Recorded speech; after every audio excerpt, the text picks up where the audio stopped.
Blood Magic. Written by Edwardthecrazyman. They call it a medical condition.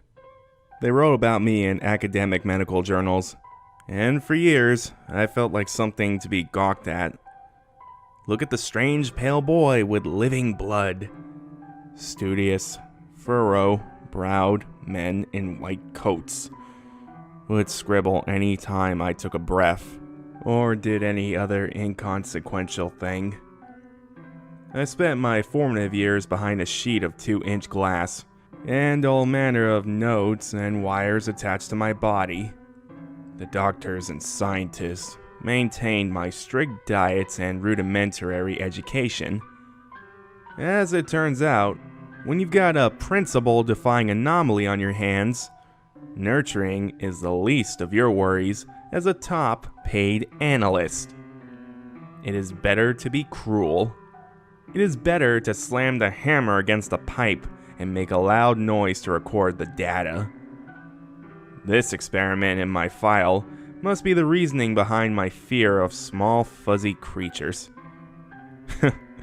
Imagine that. The thing that a small child should grab a hold during times of duress is now the thing that haunts their dreams. Huzzah!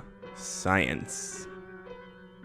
They would slice my fingertips to coax the blood from my body, and watched as it spiraled around the room and defied all rules that the substance should follow. I have so many scars on my fingers that they are nothing more than thick, printless calluses. The blood would dance around the room hauntingly, strangely. They kept it in medical jars, yet the stuff resisted capture. But they were scientists after all. They found a way. My file says they attempted to weaponize the blood.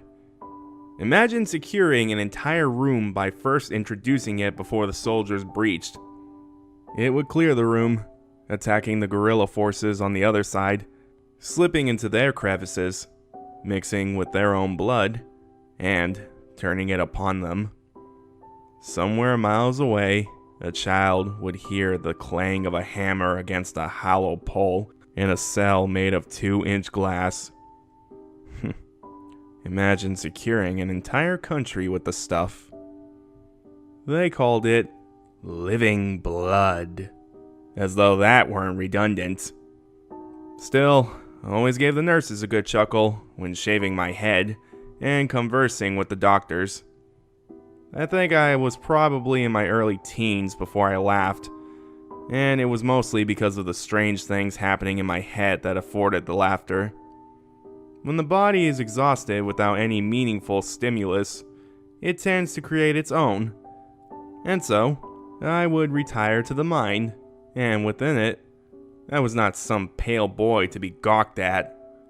I created worlds so conceptual that it would be difficult to put them to paper, and so I refused to. I state this to express how quieting my loneliness was. Not long ago, a careless student left one of the medical jars in my glass room. I nurtured the blood in secret, and added to it by biting into my wrist, so that it could construct a physical form greater than me in both strength and speed. With time, I figured out how to manage and temper it properly so that it would enter the guards and nurses and filthy scientists and investors so that they would squeal in faltering gasps as the blood would split and divide them from the inside out, only adding to its destructive size and power. The smug capitalist chairman was the next on my list. I'd found his name in my file. For all intents and purposes, this man was my father. Not biologically, to be sure, but without his intentional capital, I may have had the strings of a normal life, and so would not be the young man that I am now. The blood pooled in the skin at his feet until it blistered and split into a beautiful ocean of red. There is nothing else other than that, I believe. It is the blood. The next was his gut. I filled his stomach with my blood until it burst, and then his lungs. He gaped at me, strenuously hitching his breath on the blood. I let him keep his eyes, and then created a beautiful pirouette of thick, flowing blood before him. I was becoming quite the commander of the blood. This is not to say that I am unaware of what will happen to me. A body can only hold so much blood. My skin bulges and breathes with a life of its own. Living blood. My feet smack thickly with every step. The skin around the edges of my eyes rip habitually, and my fingernails have popped off. It won't be long before all that is left is it. What will it be without a master to control it? Some unstoppable force of nature? Some hopefulness lingers in me that it will be some benevolent entity, but I've seen what it does, and soon there will only be blood. I can feel it leaving my body, or rather I can feel it growing to the point that my body can no longer contain it. My consciousness is leaving me now.